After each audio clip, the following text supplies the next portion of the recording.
Cerca del vecindario hay una casa abandonada que es conocida como la Casa Sin Fin. Los chicos la llaman así porque ninguno de ellos ha tenido el valor de recorrerla entera, de llegar hasta el final. Aquí es cuando empieza la historia de David, un chico que fue retado a atravesar la casa. Si lo conseguía le prometieron $500. No estaba nada mal para solo tener que cruzar la casa de lado a lado, era bastante dinero. No era especialmente valiente, pero esos 500 eran muy jugosos y total, solo era una casa abandonada, así que aceptó. Todos estaban listos, David entró con decisión fingida pero que nadie pudo notar.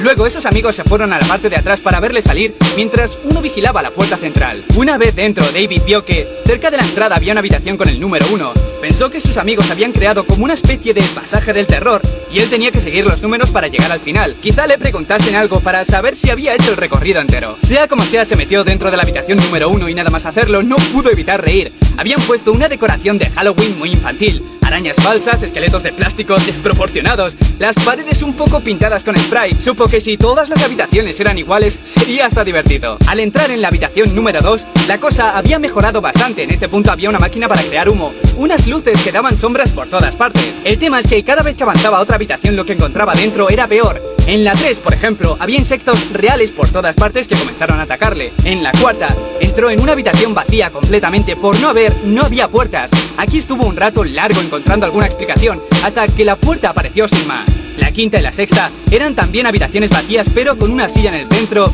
y un foco de luz. En la 7ª se sumió en una oscuridad tan profunda que no podía ver sus manos. Sentía aún así que había alguien más en la habitación y estaba justo a su lado.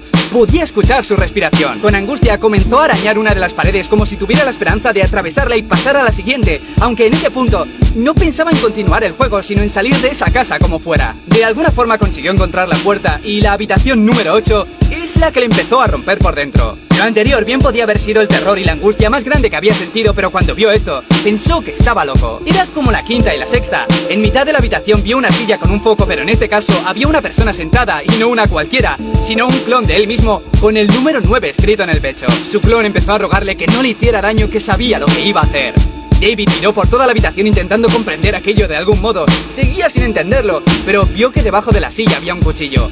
Tardó bastante en darse cuenta de que no pasaría a la siguiente habitación si no mataba a su clon, y así lo hizo. Cuando le clavó el cuchillo, la lámpara se apagó y sintió como su clon se desvanecía. Debía estar en la habitación número 9. Allí permaneció inmóvil durante horas o días. Ya no estaba seguro de nada, se había abandonado completamente. Pero al final, en toda aquella negrura, pudo ver una luz por un pasillo que le guiaba por otra puerta, pero no tenía número. No tenía muchas esperanzas, pero al atravesarla, regresó de nuevo al vestíbulo. Estaba todo como antes, pero había un cartel que le felicitaba por haber llegado al final de la casa, y además vio los $500 de la apuesta, por lo que supuso que sus amigos la habían dejado ahí. En un ataque de locura comenzó a reír de manera sostenida. No podía evitarlo, reía porque había logrado salir de la casa, reía porque tenía el dinero, reía por estar por fin de camino a casa, y reía de forma descontrolada cuando vio que antes de entrar a su casa había un gran número 10 grabado en la puerta.